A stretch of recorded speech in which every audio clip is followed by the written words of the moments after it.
सास शरारती निकल गई। अरे कौशल्या, बताया नहीं तूने कैसी लगी मेरी नई कॉटन की साड़ी। अरे लो भला, जब देखूंगी तभी तो बताऊंगी। तूने मुझे साड़ी दिखाई कब?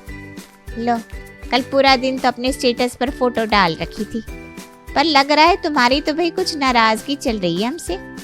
तुम कभी फोटो देखकर कोई रिप्लाई ही नहीं करती, बाकी सारी सहेलियां तो देखकर जरूर कुछ ना कुछ लिख कर भेजती हैं। अरे कैसी बात कर दी तुमने, तुमसे कैसे नाराजगी? लगता है तुम भूल गए, हमारे पास ना तुम लोगों के जैसे स्मार्टफोन नहीं है, तभी तो हम किसी का स्टेटस देख नहीं पाते। हमारे फोन में तो बस कॉल आने और जाने का काम ही होता है। कौन से जमाने में जी रही हो तुम? आज के जमाने में छोटे छोटे बच्चे भी स्मार्टफोन चला लेते हैं। अरे मेरी 2 साल की पोती है ना, पूरा दिन मोबाइल में गेम्स खेलती रहती है, राइम्स लगा लेती है। उसको सिखाने की भी जरूरत नहीं है, अपने आप फटाफट वीडियो चेंज कर लेती है। और एक तुम हो, आज तक वो बटन वाला टुनटुना लेकर बैठी हुई हो। अरे भाई बदलाव लाओ थोड़ा, जमाना इतना हाई फाई हो रहा है और तुम अभी भी कुएं के मेंढक बनी बैठी हो। अब क्या बताए, अब इस उम्र में कहाँ बदलाव आ पाएगा। ये आजकल के नए ज़माने का मोबाइल फ़ोन चलाना हमारे बस का कहाँ है। हम तो अपने इसी बटन वाले फ़ोन में खुश है भाई। अरे कौशल्या, वही तो तुझे समझा रही हूँ। एक बार अगर तूने स्मार्टफोन ले लिया ना, फिर उसके बाद तो समझ ले तेरी जिंदगी ही बदल जाएगी। अरे इतना कुछ है ना करने के लिए, कब टाइम पास हो जाता है पता ही नहीं चलता। अरे अपने स्मार्टफोन से मैं सोशल मीडिया चलाती हूँ, यूट्यूब चलाती हूँ, इंस्टाग्राम चलाती हूँ, सहेलियों को आराम से मैसेज करती हूँ, सबके फोटो वीडियो देखती हूँ। और एक तू है कि कह रही कि मोबाइल चला नहीं पाएगी। चंद्रा ने तो अपनी तरफ से कौशल्या को समझाने की बहुत कोशिश की, लेकिन कौशल्या के मन में अभी भी ये डर बैठा हुआ था कि शायद वो स्मार्टफोन नहीं चला पाएगी फोन रखने के बाद। अरे माँ जी, क्या हुआ? किसका फोन आ गया था? और आप बड़ी परेशान सी नजर आ रही हैं। अरे बेटा, मेरी सहेली है ना चंद्रा, उसी का फ़ोन था। तू छोड़ ना, उसकी तो आदत है चपड़ चपड़ कुछ ना कुछ बोलती रहती है। तो ऐसा कर, 1 कप चाय बनाकर पिला दे बेटा। बताइए तो माँ जी, क्या बात है? कुछ कहा क्या चंद्रा मौसी ने आपसे? अरे तुझे तो पता ही है, उसको सजने संवरने का कितना शौक है। रोज नए नए कपड़े ज्वेलरी खरीद कर ले आती है और फिर उन्हें पहनकर फोटो लगाती है। वही फोन करके पूछ रही थी मेरी साड़ी और ज्वेलरी कैसी लगी। अब जब मैंने देखी नहीं भाई तो कैसे बताती, तो मैंने कह दिया मैंने तेरी साड़ी देखी नहीं तो कैसे बताऊं। तो कहने लगी मैंने स्टेटस पर फोटो लगा रखी है। अब बिटिया, अगर आज मेरे पास स्मार्टफोन होता तो मैं भी उसकी फोटो देख पाती ना। माँ जी ठीक ही तो कह रही हैं मौसी जी, आप भी एक स्मार्टफोन क्यों नहीं ले लेती? देखिए माँ जी, अब ये बटन वाले पुराने ज़माने के फ़ोनों का ज़माना गया। अब आप भी ना आज के हिसाब से हाईटेक बन जाइए और मेरी माने तो एक बढ़िया सा स्मार्टफोन ले ही लीजिए। अरे राधा, क्यों तुम मम्मी को परेशान कर रही हो? जब मम्मी कंफर्टेबल नहीं है स्मार्टफोन में तो तुम क्यों जिद कर रही हो? और ऐसा कुछ नहीं है कि हर किसी को स्मार्टफोन चलाना ही चाहिए। अब टेंशन ना लो मम्मी, आपको जिस चीज़ में सुविधा होती है ना, आप वही इस्तेमाल करो। लोगों का क्या है, वो तो कुछ ना कुछ कहते ही रहेंगे। गोपाल राधा को कमरे में ले जाता है। अरे क्यों मम्मी के साथ जिद कर रही हो? वो नॉर्मल फ़ोन के साथ ठीक है ना। मुझे नहीं लगता कि मम्मी को स्मार्टफोन दिलाना चाहिए। अरे प्रॉब्लम खड़ी हो जाएगी, बेकार की बातें करती हो तुम। कुछ सोचना समझता तो है ही नहीं। क्यों भाई, स्मार्टफोन से क्या प्रॉब्लम खड़ी हो जाएगी? और क्या बस तुम्हारा ही दिल करता है मोबाइल पर वीडियो देखने का? मम्मी जी के पास स्मार्टफोन होगा तो वो भी अपनी सहेलियों के साथ जुड़ पाएंगी। क्या सिर्फ तुम्हारा ही मन करता है कि तुम अपने बचपन के यार दोस्तों को फेसबुक पर हाय हेलो करो? उनके भी तो दोस्त होंगे ना। सोच कर देखो उन्हें कितनी खुशी मिलेगी अगर बचपन की सहेलियां उन्हें फेसबुक पर मिल जाए तो। आप अपना सजेशन अपने पास रखो। मैंने सोच लिया है कि मम्मी जी के पास भी अब एक स्मार्टफोन आकर रहेगा। गोपाल तो अपनी तरफ से राधा को समझाने की कोशिश करता है, लेकिन राधा के समझ में गोपाल की बात नहीं आ रही थी। अपनी सास को भी आज के जमाने के हिसाब से हाईटेक बनाने के लिए राधा अगले दिन एक अच्छा सा स्मार्टफोन ऑर्डर कर देती है और 2 दिन के अंदर ही एक नया चमचमाता फोन कौशल्या के हाथ में आ जाता है। स्मार्टफोन मंगवा तो दिया, लेकिन मुझे चलाना कहाँ आता है। अब मुझ बुढ़िया को कहाँ समझ में आएगा कौन सा बटन दबाना है कौन सा नहीं। अरे मम्मी जी, आप बेकार में इतना घबराती हो। मैं हूँ ना, मैं आपको सब सिखा दूंगी, आप टेंशन मत लो। कोई बहुत मुश्किल काम नहीं है ये, ऐसे ही चुटकियों में सब सीख जाएंगे आप। अगले 2-3 दिनों तक राधा अपनी सास को स्मार्टफोन चलाने की जबरदस्त ट्रेनिंग देती है और कौशल्या के फोन में फेसबुक, इंस्टाग्राम, व्हाट्सएप सब डाउनलोड करने के बाद वो उन पर कौशल्या का अकाउंट खोल देती है और सास से पूछ कर उनके पुराने दोस्तों को भी उनके साथ जोड़ देती है। तकरीबन 1 हफ्ते का समय लगा होगा और इस 1 सप्ताह में अब कौशल्या मोबाइल चलाने में बिल्कुल कंफर्टेबल हो चुकी थी। अरे माँ जी, अब तो बहुत जल्दी सब कुछ सीख गई। देखिए 1 हफ्ता भी नहीं हुआ, मैंने कहा था ना कोई दिक्कत नहीं आती, सब सीख जाते हैं। तो बिल्कुल ठीक कहती थी बहू।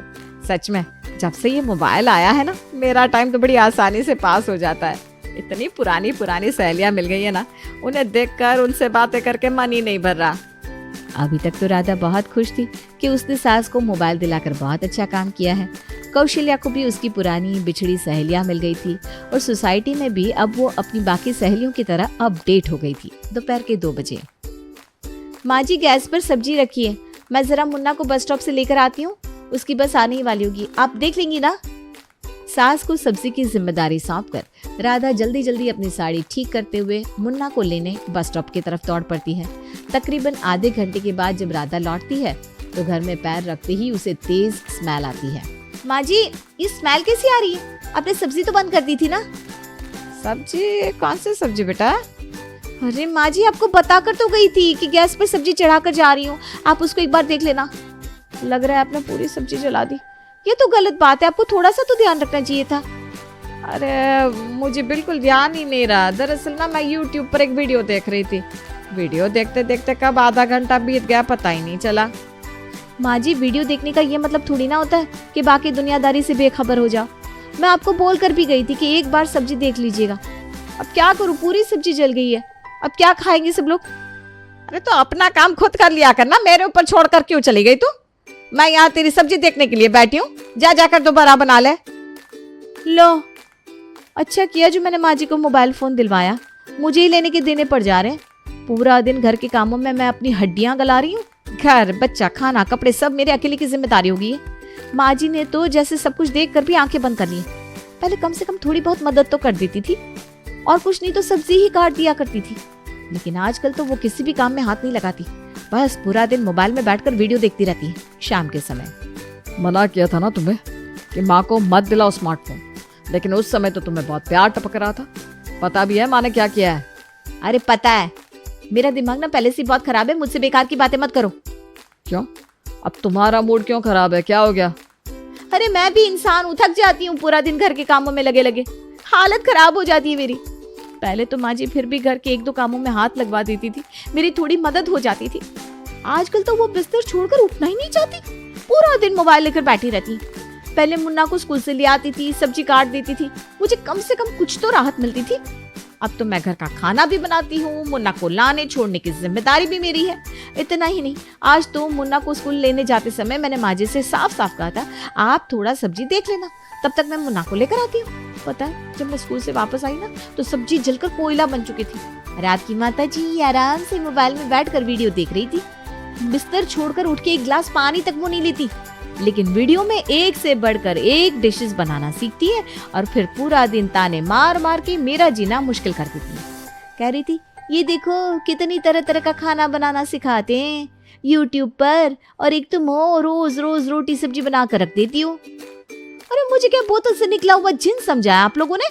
पूरा दिन मैं घर के काम करूं, उसके बाद आप लोगों को 56 भोग भी बनाकर खिलाऊं। देखो मैं ना साफ बता रही हूँ, जितना मैं बना रही हूँ इससे ज्यादा की उम्मीद मत करना मुझसे। अरे भाग्यवान, तुम तो एक बार शुरू हो गई तो रुकने का नाम ही नहीं ले रही हो।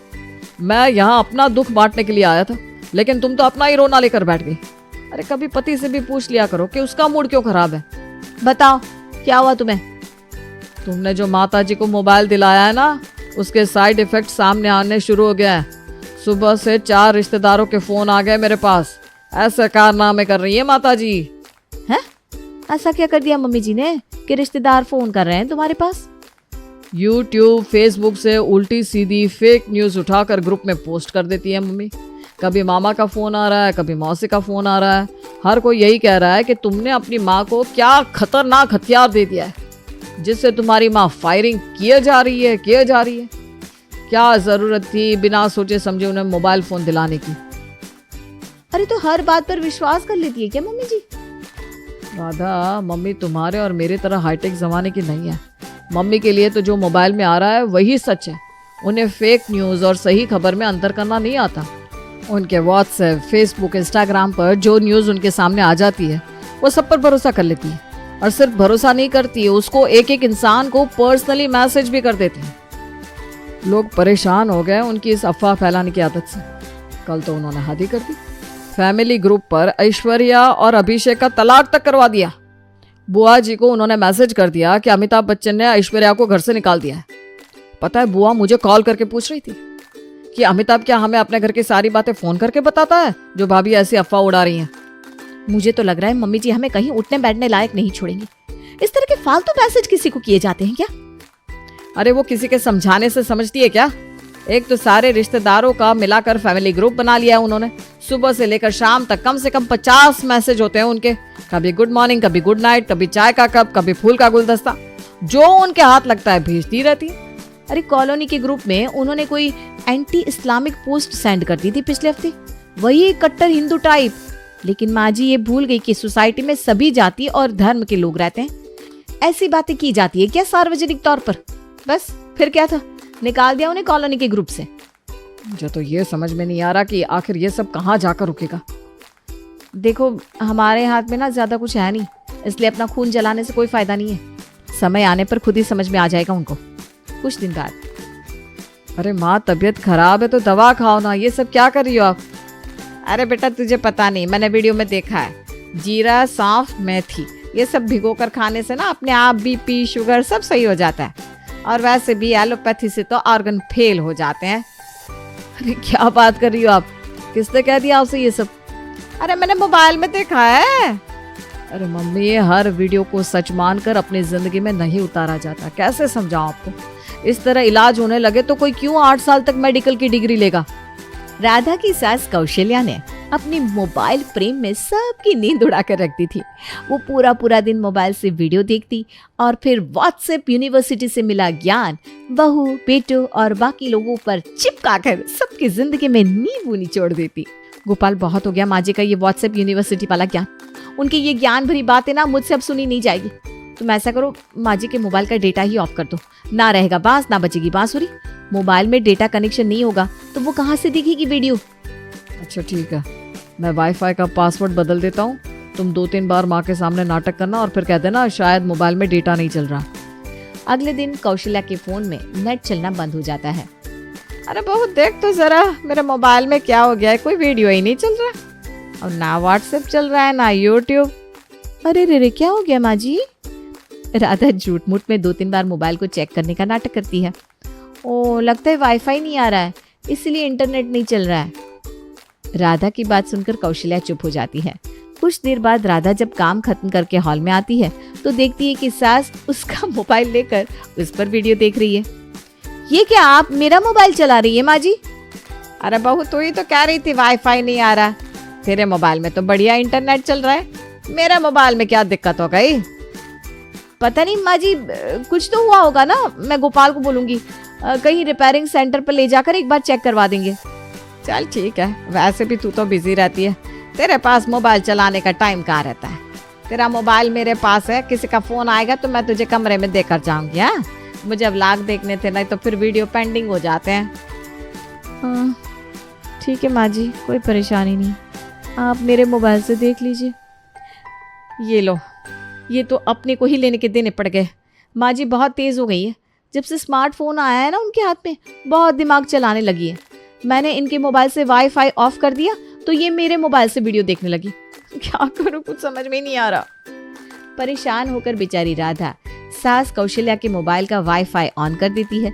राधा और गोपाल बेचारे रोज बैठकर घंटों दिमाग लगाते कि आखिर ऐसा क्या करे कि माँ का स्मार्टफोन पर दिन भर वीडियो देखना थोड़ा कम हो जाए, लेकिन उन्हें कोई रास्ता नजर नहीं आ रहा था। एक दिन, अरे राधा जरा देखना तो बेटा, पता नहीं क्या हो गया है, आजकल मैं किसी भी ग्रुप में मैसेज करती हूँ ना तो कोई रिप्लाई नहीं करता। मेरे मैसेज दिखाई देना बंद हो गया है क्या? ये देख, ये पहले फैमिली ग्रुप में कोई भी मैसेज करती थी तो सब लोग मेरे मैसेज का जवाब देते थे। आजकल मैं कोई भी वीडियो डालूं, मैसेज करूं, ऐसा लगता है जैसे किसी ने देखा ही ना हो। माँ जी, आपका मैसेज सबको दिखाई दे रहा है और सबने उस मैसेज को पढ़ा भी है, लेकिन अब आपने अपनी इमेज ऐसी बना ली है ना कि लोग आपके भेजे हुए मैसेज का जवाब देना ज़रूरी नहीं समझते। आपका नाम देखकर ही मैसेज को इग्नोर कर देते हैं। क्या मतलब, मैं समझी नहीं कुछ। माँ जी, सोशल मीडिया पर जितना कुछ आप देख रही है ना, वो सब एक वर्चुअल दुनिया होती है। जो कुछ भी आपको दिखाई दे रहा है वो सब सच हो ऐसा जरूरी नहीं है। आप मनोरंजन के लिए उसे देखिए, लेकिन उसको अपने जीवन में उतारने की कोशिश मत करिए। और सबसे जरूरी बात, सबसे ज्यादा खतरा सोशल मीडिया पर गलत और भ्रामक जानकारी को फैलाने का होता है। और आप वही काम तो करती हैं, बिना सोचे समझे गलत सही हर तरह की जानकारी उठाकर ग्रुप में पोस्ट कर देती है। आपके ऊट पटांग मैसेज को पढ़ पढ़कर सब लोग इतना परेशान हो गए कि लोगों ने आपके मैसेज का जवाब तक देना बंद कर दिया है। अपने मैसेज की इंपॉर्टेंस बनाए रखने के लिए आपको कम मैसेज करने चाहिए और जो ज़रूरी हो वही पोस्ट किया कीजिए। फिर देखिए, सब लोग खुश होकर आपके मैसेज का जवाब भी देंगे और आपकी तारीफ भी करेंगे। कौशल्या को बहू की बात समझने में दिक्कत तो आई, लेकिन कहते हैं ना, सच देर से ही सही लेकिन समझ में आता ज़रूर है। कुछ दिनों में कौशल्या को एहसास हो गया कि बहू राधा ठीक ही कह रही है। ऐसा तो नहीं है कि कौशल्या ने मोबाइल फोन का इस्तेमाल करना या मैसेज भेजना छोड़ दिया है, लेकिन हाँ, वो अपने अंदर सुधार लाने की कोशिश जरूर कर रही है।